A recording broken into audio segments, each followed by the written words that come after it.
Hello friends, आप सभी का स्वागत है हमारे यूट्यूब चैनल द गाइडलाइन पे। दोस्तों, आज के वीडियो में हम लोग जानेंगे कक्षा 10वीं का गणित निर्देशांक ज्यामिति के बारे में।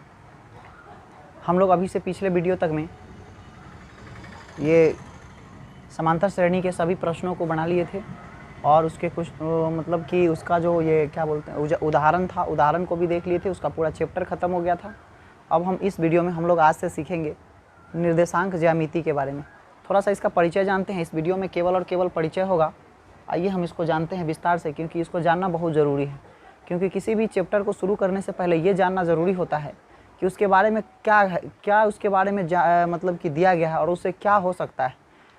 मतलब बिना जाने हम उसका क्या करेंगे, कुछ नहीं कर सकते। इसलिए उसको जानना बहुत ज़रूरी है। तो चलिए पहले हम लोग इसके बारे में जानते हैं कि निर्देशांक ज्यामिति का मतलब क्या होता है। आपके बोर्ड पे यहाँ पे दिख रहा होगा आपको कि लिखा हुआ निर्देशांक ज्यामिति। इंग्लिश में इसको कोऑर्डिनेट ज्योमेट्री बोलते हैं। इंग्लिश में इसको कोऑर्डिनेट ज्योमेट्री बोलते हैं। देखिए, पहले इसका अर्थ समझते हैं, फिर इसकी परिभाषा को देखेंगे, उसके बाद फिर इसके और इसके अन्य पदों को देखेंगे। आप यहाँ देख रहे हैं निर्देशांक ज्यामिति। निर्देशांक जो है एक एक करके जानते हैं।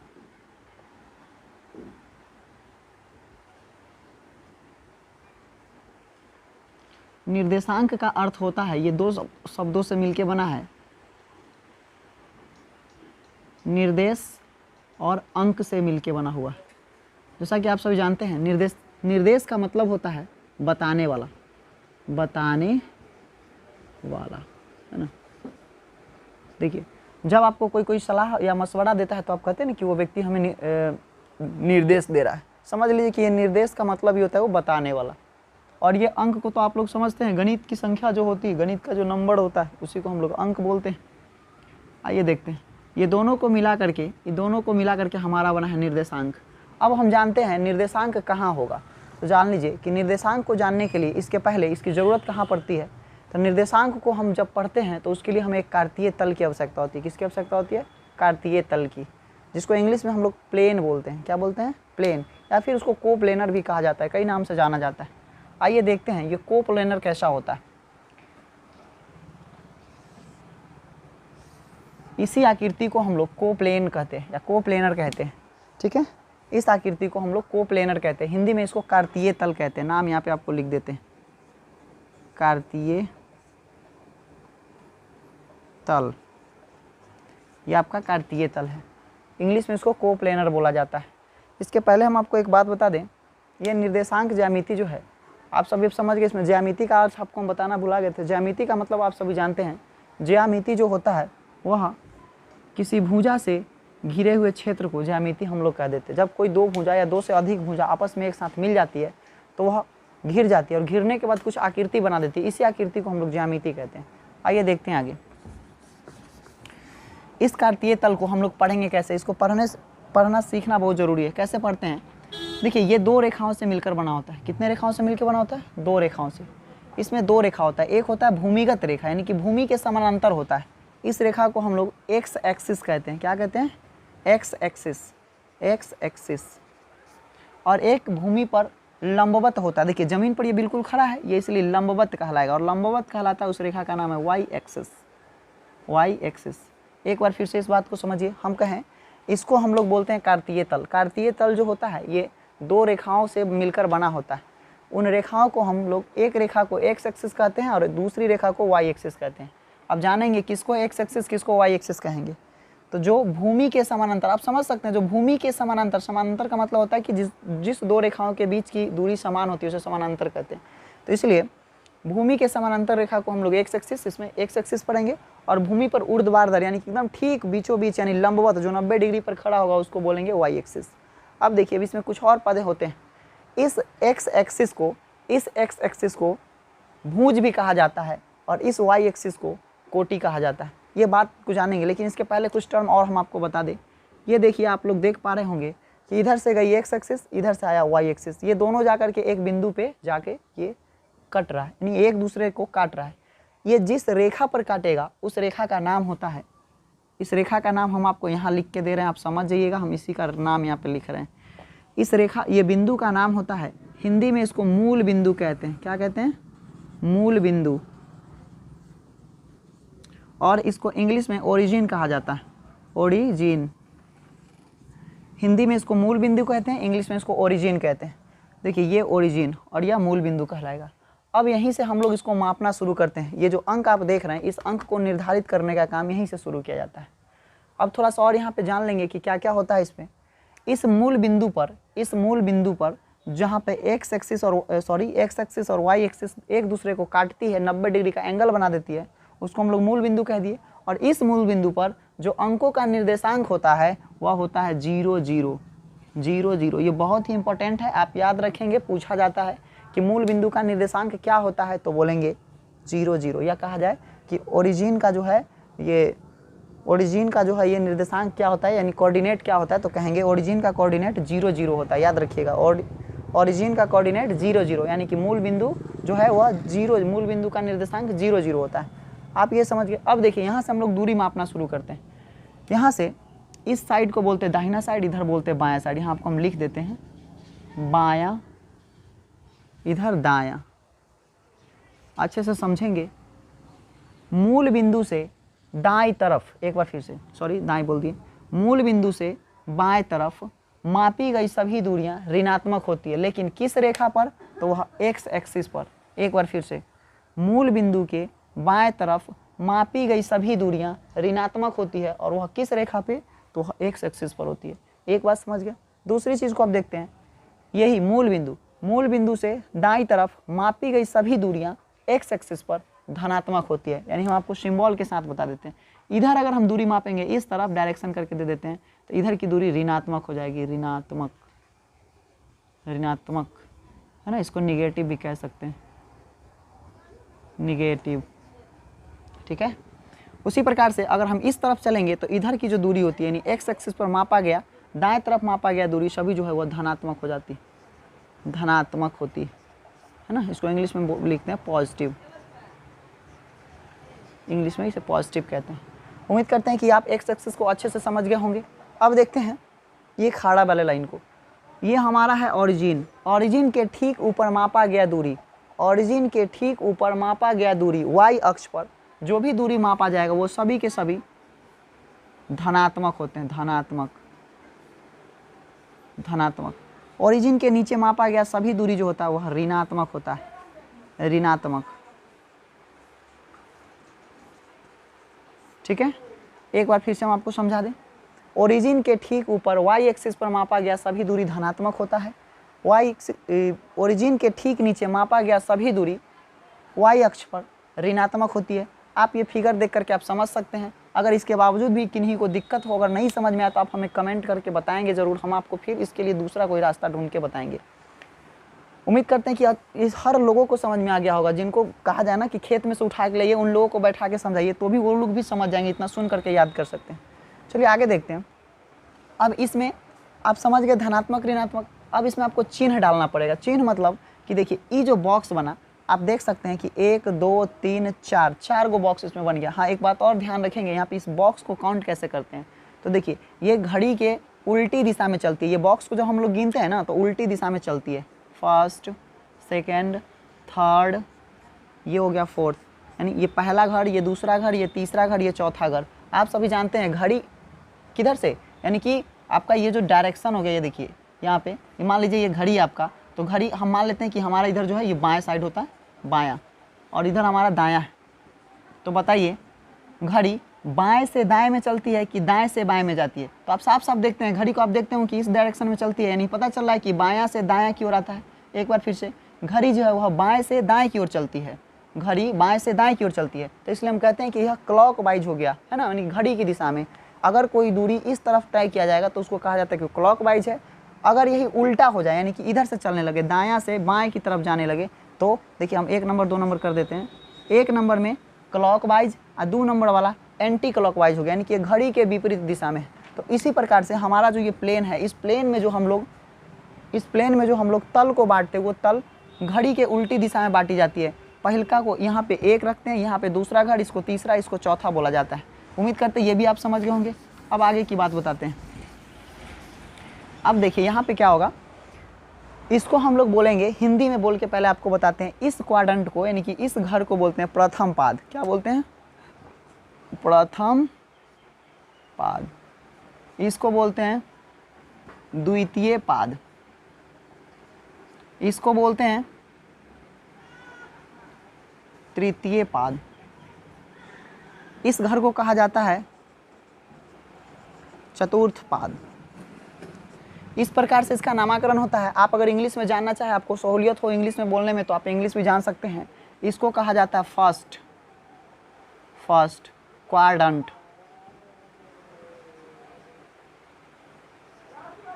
यहाँ पे डी ई लिखा गया, quadrant D E, first quadrant, इसको सेकेंड क्वाड्रेंट, इसको थर्ड क्वाड्रेंट, इसको फोर्थ क्वाड्रेंट। एक बार फिर से हम रिवाइज करा देते हैं। इसको जब हम बांट देते हैं तो बांटने के बाद ये प्रथम पाद, ये द्वितीय पाद, ये तृतीय पाद, ये चतुर्थ पाद कहलाता है। इंग्लिश में इसको फर्स्ट क्वाड्रेंट, इसको सेकेंड क्वाड्रेंट, इसको थर्ड क्वाड्रेंट, इसको फोर्थ क्वाड्रेंट कहते हैं। उम्मीद है यहाँ तक आप लोग समझ गए होंगे। ये तो हो गया इसका बंटवारा। अब देखते हैं इसमें चिन्ह कैसे डाला जाता है। तो आप सभी जानते हैं, पहले हम लोग जो है वह दूरी लिखते हैं एक्स एक्सिस का, उसके बाद लिखते हैं वाई एक्सिस का। तो देखिए एक्स एक्सिस, ये वाई एक्सिस। और आप ऐसा भी समझ सकते हैं, ये केवल समझने के लिए हम आपको बता रहे हैं कि पहले ABCD में कौन आता है, तो एक्स आता है, उसके बाद वाई आता है। इसलिए हम पहले किसकी दूरी को लिखेंगे, तो पहले एक्स की दूरी को, फिर वाई की दूरी को लिखेंगे। अब देखिए, तो हम पहले बोले किसकी दूरी को लिखने के लिए, तो एक्स की दूरी को। तो देखिए एक्स एक्सिस यही ना है। हम मानते हैं थोड़ी देर के लिए, सपोज करते हैं कि हमें इस घर में जो भी अंक बैठेगा, मान लीजिए कोई बिंदु आएगा, ये बिंदु है और ये बिंदु इस घर में है। मान लीजिए इस बिंदु का नाम A है, यहाँ ऊपर नहीं यहाँ पे नीचे लिखते हैं कि इस बिंदु का नाम A है। तो जो बिंदु A है, इस बिंदु का निर्देशांक जो होगा वह पॉजिटिव, नेगेटिव या किस टाइप का होगा, हम कैसे जानेंगे। तो इसको जानने के लिए आपको पता करना होगा कि यह है किस घर में। तो देखिए ये इस और इसके, इस रेखा और इस रेखा के सहयोग से बना हुआ है, यानी कि इस घर में है। इसलिए इसका चिन्ह क्या होगा, तो देखिए आप जानते हैं इस रेखा पर मापा गया सभी दूरी क्या कहलाता है, तो यहाँ लिखा हुआ है धनात्मक। तो पहले आपको लिख देना है धनात्मक, यानी एक्स एक्सिस धनात्मक हो गया। उसके बाद दोबारा हमको इस रेखा को देखना है, तो आप जानते हैं कि इस रेखा पर मापा गया सभी दूरी क्या कहलाता है, ओरिजिन के ऊपर मापा गया सभी दूरी क्या कहलाता है, धनात्मक। तो इसलिए यहाँ पे ये भी धनात्मक हो जाएगा। यानी इस घर में दोनों एक्स का भी वैल्यू धनात्मक और वाई का भी वैल्यू धनात्मक। इसी प्रकार से इसमें देखेंगे तो देखिए ये किस किस के सहयोग से बना है, तो इस एक्सिस और इस एक्सिस के सहयोग से बना हुआ है। अब देखिए यहाँ पे अगर पूछा जाए कि इस घर का जो निर्देशांक बिंदु होगा उसका चिन्ह क्या होगा, तो उसको कैसे देखेंगे, तो पहले आपको एक्स लेना है, एक्स एक्सिस लेना है। तो देखिए ये एक्स एक्सिस, और आप जानते हैं कि इस मूल बिंदु के बाद, इस ओरिजिन के बाद मापा गया दूरी जो है इस तरफ का, यानी कि बाएं साइड का मापा गया दूरी ऋणात्मक होती है। यहाँ पे लिखा हुआ है तो इसका चिन्ह हो जाएगा ऋणात्मक।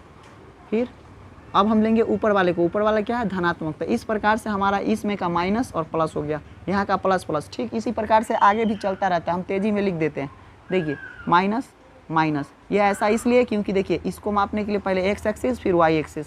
आप जानते हैं कि इस एक्सिस पे नापा गया दूरी माइनस और इस पे भी मापा गया दूरी माइनस, तो दोनों माइनस हो जाएगा, ऋणात्मक ऋणात्मक यानी कि माइनस रहेगा।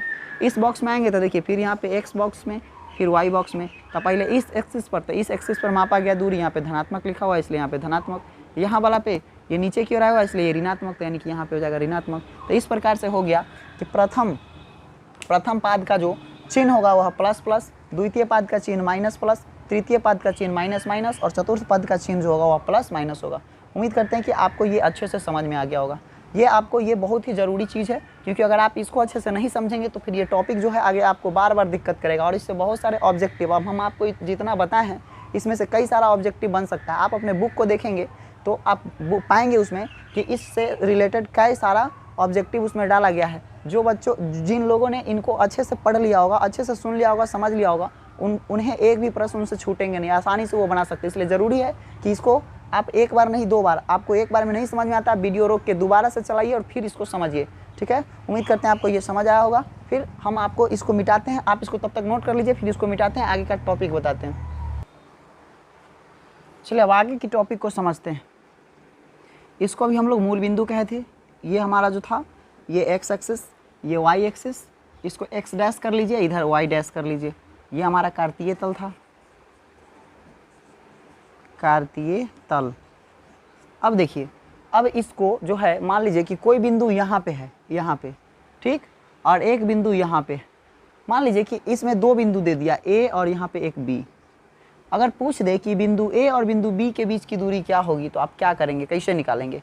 तो सबसे पहली चीज़ कि यहाँ जो है बिंदु दे दे, बिंदु का भी कुछ अंक, बिंदु का कुछ मान भी दे दे, जैसे मान लीजिए 3 और 4 दे दे, इधर पे कह दे यहाँ पे 5 और 4 कर दे। अब कहेगा कि बताइए ए और बी के बीच की दूरी क्या है। तो इसके लिए एक सूत्र होता है जिसको हम लोग दूरी सूत्र कहते हैं, वो दूरी सूत्र क्या होता है, तो दूरी सूत्र होता है इस प्रकार से, दूरी सूत्र जो है वह इस प्रकार से होता है, √x1 माइनस x2 का whole square plus y1 minus y2 का होल स्क्वायर। कुछ लोग ऐसा भी जानते होंगे, x2 माइनस x1 का whole square plus y2 minus y1 का होल स्क्वायर। देखिए दोनों में कोई अंतर नहीं है, हम इसको आगे पीछे भी लिख सकते हैं, क्योंकि आप जानते हैं धनात्मक हो चाहे ऋणात्मक, अगर इसको जब हम वर्ग करते हैं ना वर्ग, तो इसका हम आंसर जो होता है वो हमेशा धनात्मक ही आता है, इसलिए इसको हम कैसे भी लिख सकते हैं। अभी हम आपको यही सूत्र इसके सहारे प्रूव करके दिखाएंगे और उम्मीद करते हैं और हम आपको गारंटी के साथ कहते हैं कि आप अगर इसको ध्यान से पढ़ेंगे समझेंगे तो आप भी सीख जाएंगे और आप भी इसको सिद्ध करके दिखा सकते हैं। कोई भारी चीज़ नहीं है ये। चलिए हम लोग देखते हैं, इसको सिद्ध करते हैं।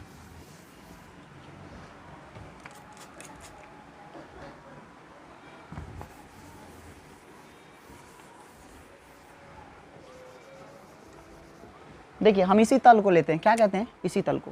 मान लीजिए ये x एक्सिस और ये y एक्सिस, ये तो आप जानते हैं। मान लीजिए कि इसमें एक बिंदु यहाँ पे और एक बिंदु यहाँ पे है। इस बिंदु का नाम मान लीजिए ये है और इस बिंदु का नाम b है। मान लीजिए कि a और b है। अभी हम आपको अंक लिख करके दिखाए थे, लेकिन हम अंक नहीं मानते हैं कि ये अंक है, ये नहीं है। यहाँ पे ना कोई अल्फ़ाबेटिकल नंबर को मान लेते हैं। तो बताइए इस बिंदु का कोऑर्डिनेट क्या होगा। तो कोऑर्डिनेट आप जानते हैं कि पहले x लिखते हैं उसके बाद में y। तो हम मान लेते हैं कि ई वाला रास्ता में कोई व्यक्ति है जो y तक x1 तक चला। कहाँ तक चला, x1 तक। ठीक, इसमें मान लेते हैं यहाँ तक अगर चलता तो ये x2 हो जाता। इसमें अगर ये इधर तक गया तो यहाँ तक की दूरी हमारा जो है कहलाएगा y1, और इधर तक यहाँ तक चला गया तो मान लेते हैं कि इसको y2 कहते हैं। अब आप कहिए कि y1 y2 क्यों मान लिए, इसलिए कि देखिए इसमें इस रेखा पर 2 बार ये मिल रहा है। देखिए इधर आएगा, इसको अगर हम इस तरफ खींच के लाएंगे तो यहाँ पे मिलेगा, और इसको खींच के लाएंगे तो यहाँ पर मिलेगा। यानी कि एक रेखा पर क्या गो बिंदु मिला, 2 बिंदु। तो अब बताइए कि अगर हम अलग अलग नाम नहीं मानेंगे, y मान लेंगे, तो क्या पता चलेगा कि पहिल का रेखा की दूसर का बिंदु, ई पहला बिंदु की पहला बिंदु, नहीं पता चलेगा। इसलिए जरूरी है कि इसको y1 y2 कर लेते हैं। उसी प्रकार से इस रेखा पर भी आपको 2 बिंदु मिल गया, x1 और x2। अब देखिए इसको अगर हम थोड़ा सा ऐसे कर दे, ऐसे, इसको ऐसे कर दे तो कोई दिक्कत नहीं। आप सभी जानते हैं यहाँ पे मूल बिंदु होता है, मूल बिंदु का जो निर्देशांक होता है वह 0 होता है। कोई व्यक्ति यहाँ से यहाँ तक आया तो कितना दूरी तय किया, x1 दूरी तय किया। मान लीजिए कोई व्यक्ति यहाँ से यहाँ तक आया तो वह कितना दूरी तय किया, यहाँ से यहाँ तक आया तो मान लेते कि x2 दूरी तय किया। ठीक है, x2 दूरी तय किया। अब देखिए अगर हम आपसे कहें कि इसको ऐसे मिला दीजिए ऐसे, तो कोई दिक्कत है। मान लेते कि ये बिंदु का नाम कुछ और दे देते हैं, C, यहाँ पे कर लीजिए D, यहाँ पे कर लीजिए E। ठीक, अब देखिए हम चाहे तो इसको भी तो ऐसे मिला सकते हैं, मिला देंगे, तभी तो हमारा A से B के बीच की दूरी निकलेगा ना। अब देखिए A से B के बीच की दूरी निकालना है तो आप गौर से देखेंगे तो पाएंगे कि देखिए ये इस फिगर को अगर ढक दिया जाए तो क्या दिख रहा है, ये आपको समकोण त्रिभुज दिख रहा है। और समकोण त्रिभुज के हिसाब से हम इस भुजा को आराम से निकाल लेंगे। इसके लिए क्या क्या प्रोसेस करना होगा इसको आपको हम समझा देते। देखिए यहाँ से यहाँ तक की दूरी को y1 मान लेते हैं, यहाँ से यहाँ तक की दूरी को y2 मान लेते हैं। ठीक है, अब आइए इसको लिखेंगे कैसे, आपको हम इस तरफ दिखाते हैं। पहले इसके कोऑर्डिनेट को ही मान लीजिए। मान लेते हैं कि हमारा a जो है a का कोऑर्डिनेट है x1 और इधर से y1, x का कोऑर्डिनेट है x2 और y2, ये हमारा कोऑर्डिनेट हो गया। अब देखिए इसके हिसाब से हम काम करते हैं उधर, तो हम लिखेंगे क्या, सबसे पहले यहाँ लिखेंगे माना कि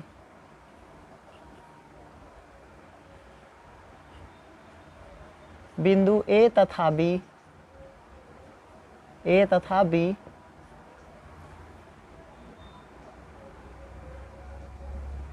का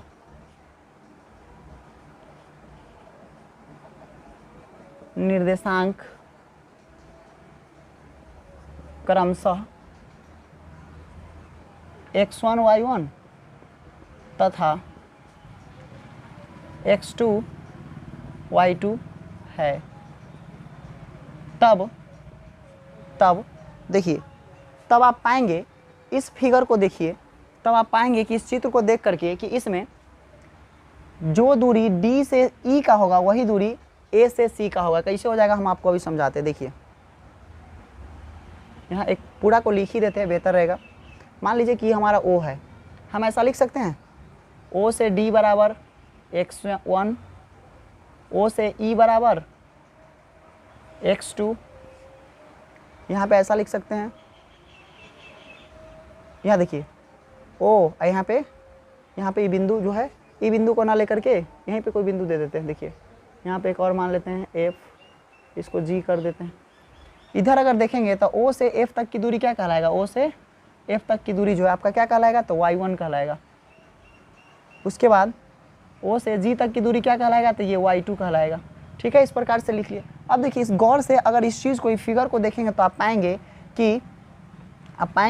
कि अगर आपसे इतना दूर का दूरी पूछेगा तो आप क्या करेंगे, तो घटा देंगे ना इसको, यानी कि टोटल दूरी में से। जैसे आपसे कोई पूछे कि रास्ता है 5 मीटर लंबा है, यहाँ टोटल 5 मीटर, यहाँ से यहाँ तक जो है टोटल 5 मीटर है। अगर कह दे कि इसमें एक जगह बीच में पड़ता है जो यहाँ से, यानी कि ए, ये बी कर लो, ये सी कर लो, कहे कि ए से सी के बीच की दूरी 5 और ए से बी के बीच की दूरी 2, तो बताइए बी से सी के बीच की दूरी क्या होगी, तो आप ये ना करेंगे बी सी बराबर टोटल में से, यानी कि ए सी माइनस कर दीजिएगा ए बी को। यही काम करेंगे ना, वही चीज़ हम लोग यहाँ करेंगे तो हमारा ये दूरी निकल जाएगा। अब हम इसको आगे लिख करके आपको दिखाते हैं। अब देखिए जब हमको ये बात पता चल गया कि हम यहाँ तक की दूरी, यहाँ तक की दूरी, यहाँ तक की दूरी और यहाँ तक की दूरी को हम निकाल लिए हैं, इधर मान लिए हैं, तो क्या इस त्रिभुज को आप देख पा रहे हैं? ये कौन सा त्रिभुज आपको नजर आ रहा है? समकोण त्रिभुज। और आप सभी जानते हैं समकोण त्रिभुज में, यहाँ लिखेंगे तब समकोण त्रिभुज ABC में, यही ना हमारा ABC, समकोण त्रिभुज हमारा ये हुआ।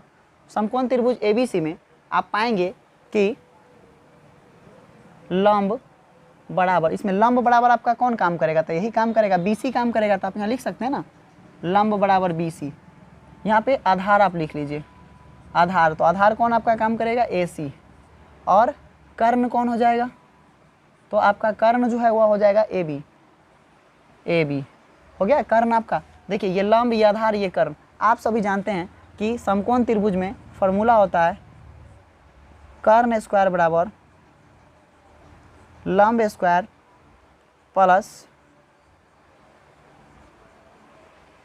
आधार स्क्वायर, यही फार्मूला होता है ना, कर्ण स्क्वायर बराबर लंब स्क्वायर प्लस आधार स्क्वायर। अब हम इसको क्या करते हैं, लंब स्क्वायर प्लस आधार स्क्वायर, इसको क्या करते हैं, इसके मान को इस वाले फार्मूला में पुट करते हैं और उसके बाद हम निकालते हैं। तो देखिए इसके लिए क्या करेंगे, आप सभी जानते हैं, सबका मान रख लेते हैं पहले। BC, देखिए तो BC की दूरी क्या होगी, BC खोजिए कहाँ है BC आपका, तो B यहाँ और C यहाँ। आपको इतने दूरी चाहिए, लेकिन आपको पता है यहाँ से यहाँ तक का दूरी, यहाँ से यहाँ तक का दूरी है ना, देखिए यहाँ से इधर आइए, यहाँ से यहाँ तक का दूरी आपको y पता है, लेकिन आपको चाहिए नहीं यहाँ से यहाँ तक का दूरी, यहाँ से यहाँ तक का नहीं चाहिए, केवल इतना ही दूरी चाहिए। तो आप इसके लिए क्या करेंगे कि यहाँ से यहीं तक लेंगे। तो आप जानते हैं हमको इतने दूरी चाहिए, तो नीचे वाला को घटा देंगे एकरा में से, अगर ये दूरी घटा दिए तो हमारा वो वाला बच जाएगा। तो इसलिए हम ऐसा कर सकते हैं BC के लिए। देखिए BC के लिए हम ऐसा कर सकते हैं, BC के लिए, ये हमारा BC कहाँ पे, BC के लिए हम ऐसा कर सकते हैं, BC के लिए ऐसा कर सकते हैं, BE माइनस CE। देखिए हम इतना चाहिए तो हम इसके लिए ऐसा नहीं कर सकते हैं, टोटल में से अगर इतना घटा देते ही ना बचेगा, तो ऐसा करिए सकते हैं। अब देखिए इसका मान रखेंगे तो आपको दिख रहा होगा वहाँ से कि ये जो हमारा BE है, देखिए BE का टोटल वैल्यू कितना y, तो हम इसके जगह पे रख सकते हैं y कितना y2 है, तो y2 रख देंगे। अब देखिए इस वाले लाइन में लिख देते हैं, BE के जगह पे हम लिख सकते हैं y2, माइनस है तो माइनस CE। देखिए CE इतना दूरी को हम लोग क्या मान रखे, CE इतना दूरी को क्या मान रखे हैं, y1। अब आप लोग कहिए कि नहीं तो O से F का दूरी y1 है। देखिए आप गौर से देखेंगे तो जो दूरी यहाँ पे है वही दूरी यहाँ पे है ना, तो हम कह सकते हैं ना कि ये दोनों आपस में क्या है, बराबर है, इसलिए OF बराबर है CE का। तो हम कहीं रखिए सकते हैं ना कि CE के जगह पे y1, तो हम यहाँ पे ये रख दिए। अब देखिए उसी प्रकार से AC को देखेंगे, AC हमको इतना ही दूरी चाहिए, केवल इतना ही दूरी, ये सब फालतू है, ये सब नहीं चाहिए। तो क्या करेंगे, इतना दूरी निकालने के लिए टोटल दूरी में से अगर ये घटा दे तो हमारा ये बचेगा। तो उस हिसाब से हम ऐसा कर सकते हैं। देखिए AC के लिए हम लोग क्या लिख सकते हैं, OE अब माइनस कर देंगे किसको, OD को माइनस कर देंगे। अब देखिए इसका मान रखिए, इसमें मान रखेंगे तो क्या हो जाएगा हमारा, OE का मान कितना x2 माइनस OD का मान कितना, तो x1 हो गया। अब देखिए हमको AB चाहिए, ए बी यही ना चाहिए आपको, ए बी। क्या आपको इधर से कोई रास्ता दिख रहा है कि जो आप उसका दूरी निकाल सकते हैं? नहीं निकाल सकते हैं, तो कोई बात नहीं, हम ओ ई को निकालने के लिए काम करेंगे। अब हम यहाँ पे देखिए, आपको इस चित्र से, आपको इस चित्र से पता चल रहा होगा कि हम इसमें क्या रख सकते हैं, तो रख सकते हैं ना। देखिए कर्ण, आप सभी जानते हैं कि कर्ण किसको कहते हैं, तो जो सीढ़ी की तरह टेढ़ा होता है उसको कर्ण कहते हैं। देखिए सीढ़ी की तरह, एकदम आम भाषा में समझिए, जो सीढ़ी की तरह टेढ़ा हो उसको कर्ण कहते हैं। देखिए सीढ़ी की तरह टेढ़ा है, इसको कर्ण कहेंगे। तो कर्ण के लिए क्या हो जाएगा, ए बी। देखिए इस पे स्क्वायर चढ़ा हुआ है तो इस पे भी स्क्वायर चढ़ा देंगे, चढ़ा दिया स्क्वायर। उसके बाद कौन मांग रहा है, लंब। तो आप जानते हैं जो जमीन पर यानी कि धरती पर 90 डिग्री के कोण पर खड़ा होता है उसी को क्या कहते हैं, लंब कहते हैं। देखिए 90 डिग्री के कोण पे यही ना खड़ा हो रहा है ये वाला, तो ये लंब कौन कहलाएगा, बी सी कहलाएगा। तो बी सी यहाँ पे लिख दीजिए, बी सी। बी सी का स्क्वायर प्लस है तो प्लस, उसी प्रकार से आधार। आधार कौन होता है, जो धरती के समानांतर होता है।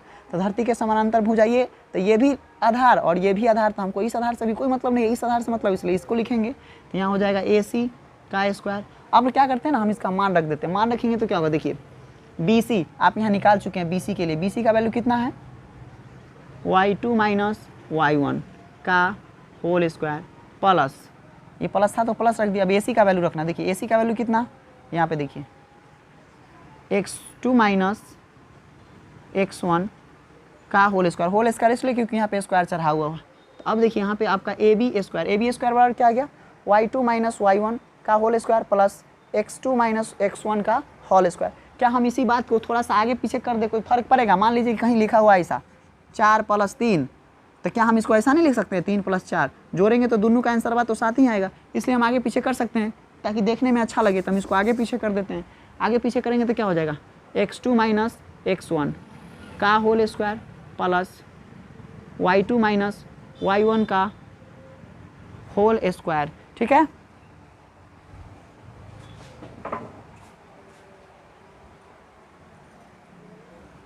देखिए यहाँ पे, तो ये हम इसको लिख सकते हैं। अब इसी बात को थोड़ा सा हम यहाँ लिख देते हैं, जगह उधर कम हो गया इसलिए इधर लिख रहे हैं। ए बी स्क्वायर, जो चीज़ है वही यहीं लिख रहे हैं, अलग कुछ नहीं लिख रहे हैं। x2 माइनस x1 का whole square plus y2 minus y1 का होल स्क्वायर। अब देखिए इधर ये स्क्वायर में, आप सभी जानते हैं कि जब ये साइड चेंज करता है तो बदल जाता है। इधर स्क्वायर में दूसरे तरफ जाएगा तो रूट में हो जाएगा। तो हम इसको कह सकते हैं ना, ए बी बराबर root under x2 minus x1 का whole square plus y2 minus y1 का होल स्क्वायर। देखिए ये रूल होता है कि अगर बराबर के एक तरफ अगर स्क्वायर में है और वह दूसरे तरफ जाएगा तो वह रूट में हो जाता है। अगर यदि ऐसा ना होता, अगर इधर ये रूट में होता तो इधर आता तो स्क्वायर में हो जाता। तो हम इधर ये स्क्वायर में था इसलिए इधर लाए तो रूट में हो गया। तो हमारा ए बी बराबर क्या हो गया, root under x2 minus x1 का whole square plus y2 minus y1 का होल स्क्वायर। हम आपको जब फार्मूला लिखे थे तो ऐसा भी लिख के दिए थे, आप इसको यही छोड़ सकते हैं या फिर इसके बदले ऐसा भी लिख सकते हैं, x1 माइनस x2 का whole square plus y1 minus y2 का होल स्क्वायर। ऐसा हम इसलिए कर सकते हैं क्योंकि देखिए यहाँ पे स्क्वायर चढ़ा हुआ है और अभी हम आपको बताए थे कि यहाँ देखिए, यहाँ 9 का स्क्वायर और यहाँ -9 का स्क्वायर। मान लीजिए हम एक एग्जांपल के तौर पे करें, इसका स्क्वायर करेंगे तो कितना हो जाएगा 81, इसका करेंगे तो कितना होगा, इसका भी तो 81 ना हो जाएगा, -9 गुना -9। देखिए माइनस माइनस प्लस और 9 9 81, दोनों प्लस में ही आ रहा है, इसलिए हम इसको आगे पीछे कर सकते हैं, इससे कोई फर्क नहीं पड़ता। ये देखने में थोड़ा सा अच्छा लगता है और याद करने में आसान लगता है, इसलिए आपके सामने दोनों है, दोनों में से जो आपको सहूलियत लगे आप उसको याद कर लीजिएगा। ठीक है, तो इस प्रकार से आपका ये यहाँ पे पूरा हो गया। अब देखते हैं इसमें, अब इसमें देखते हैं कि और कुछ बचा है। इसमें एक पार्ट और इसका बचा हुआ है, एक पार्ट और बचा हुआ है। आप लोग क्या करिए, जब तक इसको आप नोट करिए कॉपी में, फिर जो है हम इसको मिटा के आगे वाला टॉपिक बताते हैं। हो गया, हो गया। चलिए अब देखते हैं, अब देखते हैं इसमें मूल बिंदु से दूरी। ये टॉपिक तो आप समझ ही गए अभी, यहाँ तक तो आपको हम सूत्र प्रूव करके दिखा दिए, दूरी सूत्र हम यहाँ लिख भी देते हैं, आप अंत में ऐड कर सकते हैं। अतः दूरी सूत्र बराबर root under x1 minus x2 का whole square plus y1 minus y2 का होल स्क्वायर। ये आपका दूरी सूत्र हो गया। ये आप इसको याद कर लेंगे अच्छे से, क्योंकि ये बार बार आपसे पूछा जाएगा। इसके बिना आप कोई भी सवाल सॉल्व नहीं कर सकते इस चैप्टर का, क्योंकि ये बार बार आपसे पूछेगा, नहीं याद रहेगा तो दिक्कत होगा। x1 से क्या होता है, x2 से क्या होता है, ये भी आप याद कर लीजिएगा। हम आपको और इस पर एग्जाम्पल बताते हैं, आपको समझ में आ जाएगा, लेकिन ये सूत्र आपको याद रहना चाहिए। अब देखिए, अब इसका अगला टॉपिक आपसे पूछेगा मूल बिंदु से निर्देश दूरी सूत्र। मूल बिंदु से देखिए अगला टॉपिक ये रहेगा, मूल बिंदु से दूरी सूत्र। देखिए मूल बिंदु से दूरी सूत्र पूछेगा, ये सब हम आपको मिटा देते हैं। मूल बिंदु हमारा ये है, ये मिटा देते हैं सबको, ध्यान दीजिए। कभी कभी ना एक ही को दे देगा, एक ही बिंदु देगा। मान लीजिए ये बिंदु दिया, इसका नाम है ए, ठीक है, इसका कोऑर्डिनेट दिया x1 y1, ठीक है। एक बिंदु यहाँ पे बी, यहीं पे मूल बिंदु पे, तो आप जानते हैं ए का कोऑर्डिनेट x1 y1 और सॉरी यहाँ पे 1 1 नहीं करिए, ऐसे छोड़ दीजिए, 2 को नहीं है तो 1 को रहने दीजिए, एक्स वाई, और इसका कोऑर्डिनेट जो होता है मूल बिंदु का कोऑर्डिनेट ये 0 0 होता है। अब कहेगा कि ई दोनों के बीच की दूरी क्या होगी, ये वाला दूरी निकाल के दिखाइए। कुछ नहीं करना है, इस वाला फार्मूला में डालेंगे तो आएगा, लेकिन हम कहला जाएंगे इतना भारी करना है, एकदम आराम से। ऐसा जब कभी रहे तो इसके लिए डायरेक्ट आपको ये फार्मूला लगा देना, मूल बिंदु से दूरी सूत्र बराबर, है ना, मूल बिंदु से दूरी सूत्र बराबर। इसके लिए डायरेक्ट आप फार्मूला लगाइए, X square plus Y square, हो गया। अब आप कहिए कि ऐसा आप क्यों कर रहे थे, देखिए ऐसा इसलिए क्या गया है, मान लीजिए हमारा x1 ये वाला है, ये तो रख देते हैं, x माइनस तो माइनस, x2 कितना, तो देखिए x2 यही ना कहलाता है ये वाला, तो ये कितना है 0, इसका स्क्वायर करेंगे तो ये, फिर बीच में प्लस होता है यहाँ पे तो प्लस कर दीजिए। फिर देखिए कि क्या मांग रहा है y1, मान लेते हैं ये हमारा y1 है, y1 का वैल्यू y माइनस y2 कितना, तो फिर ये 0, स्क्वायर करिए। इसको जब सॉल्व करेंगे तो x में से 0 घटेगा तो x ही रहेगा, x का स्क्वायर, प्लस y में से 0 घटेगा तो y ही रहेगा, y का स्क्वायर।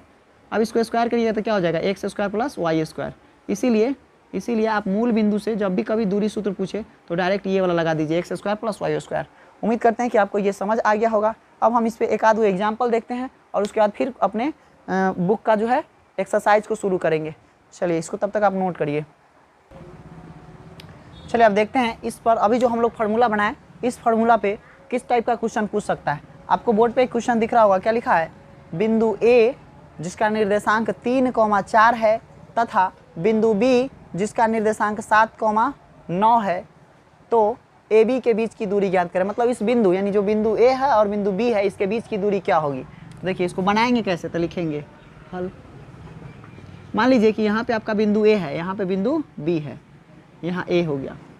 आप इस दोनों को मिलाएंगे तो एक रेखा बन गया। इस रेखा का कुछ ना कुछ तो लंबाई होगी, उस लंबाई को निकालेंगे कैसे, तो पहले इसका कोऑर्डिनेट भी लिख लेते हैं, 3 4 और यहाँ पे 7 9। अब हम क्या करेंगे, हमको तो इसके लिए सूत्र है, तो हम सूत्र के हिसाब से बनाएंगे। तो सबसे पहले क्या लिखेंगे, यहाँ पे लिखेंगे दिया है x1 बराबर इसका लिख लेंगे, तो x1 कौन, तो 3, x2 कौन, तो ई में का 7, y1 कौन, तो फिर 4, y2 कौन, तो y2 जो है वो हो जाएगा आपका 9। अब समझिए ऐसा क्यों, क्योंकि हम आपको जब फार्मूला सिद्ध किए थे तो बताए थे ये एक अलग बिंदु, ये एक अलग बिंदु। जो पहला बिंदु होगा उसमें का 1 1 कहलाएगा, जो दूसरा होगा उसमें का 2 2 कहलाएगा। तो पहला को आप जानते हैं कि पहला जगह पे जो लिखा जाता है वह x होता है, दूसरा जगह पे y। तो ये x अब पहलका का है इसलिए 1, तो x1 देखिए x1 का मान कितना रखे हैं, 3 रखे हैं। उसी प्रकार से इसको देखिए ये दूसरा जगह पे है, ये दूसरा बिंदु है लेकिन है पहला जगह पे लिखा हुआ, तो इसलिए ये दूसरा बिंदु को हम लोग 2 से सूचित करते हैं और यह है x के स्थान पर, इसलिए x। तो इसको क्या पढ़ेंगे, x2, यानी x2 का वैल्यू हमारा कितना हो गया 7। तो ये x1 बराबर 3 है, x2 बराबर 7। ठीक उसी प्रकार से हम y1 और y2 को मान लिए, y1 और y2 हो गया। तब लिखेंगे यहाँ पे, तब दूरी सूत्र से आप जानते हैं दूरी सूत्र क्या होता है। तो दूरी सूत्र आपका होता है, मान लीजिए हमको ए बी के बीच की दूरी निकालना है, तो हम लिख सकते हैं ना, ए बी बराबर रूट अंडर क्या हो जाएगा आपका x1 माइनस x2 का whole square plus y1 minus y2 का होल स्क्वायर। कुछ नहीं करिए, इसमें उसका मान रख दीजिए। देखिए x1 कितना 3, तो रख दीजिए 3, माइनस है तो माइनस, x2 कितना, तो x2 कितना यहाँ पे देखिए 7, तो यहाँ पे रख दीजिए 7, प्लस y1 कितना, तो देखिए y1 कितना है आपका, यहाँ पे है y1 4, माइनस y2 कितना, तो 9, तो यहाँ रख दीजिए 9 का स्क्वायर कर दीजिए। अब देखिए इसका कैलकुलेशन करेंगे तो क्या होगा, 3 में से 7 घटेगा, यहाँ स्क्वायर छूट गया है, 3 में से 7 घटेगा क्या बचेगा, -4 का स्क्वायर, प्लस 4 में से 9 घटेगा कितना बचेगा, -5 का स्क्वायर। रूट चढ़ा हुआ है, रूट चढ़ा दीजिए। आप जानते हैं 4 को 2 बार गुना करेंगे तो 4 चौका 16, अब माइनस तो ऐसे ही प्लस हो गया, फिर यहाँ पे माइनस प्लस, 4 5 बचे 25, ये दोनों को जोड़ेंगे तो कितना हो जाएगा 6 5 11, 2 1 3, हासिल एक बचा हुआ था 4, रूट अंडर 41। यही इसका आंसर हो गया। हम यहाँ लिख सकते हैं इकाई। तो हमारा ए बी के बीच की दूरी क्या हो गया, ए बी के बीच की दूरी √41 हो गया। ठीक है, तो इस प्रकार से बनाते हैं। ये बहुत ही आसान चैप्टर है। अब उम्मीद करते हैं कि आपको ये बहुत अच्छे से समझ में आया होगा। आप इसको अच्छे से पढ़ लेंगे, उसके बाद ही इसके किसी क्वेश्चन को बनाने की कोशिश करेंगे। हालांकि हम आने वाले अगले वीडियो में इसके सभी क्वेश्चनों को हम एक एक करके बना के आपको दिखाएंगे। आप सभी को अगर दिक्कत होगा तो वो वीडियो को देखेंगे और फिर आप उससे हेल्प लेके बना सकते हैं। तब तक के लिए जय हिंद।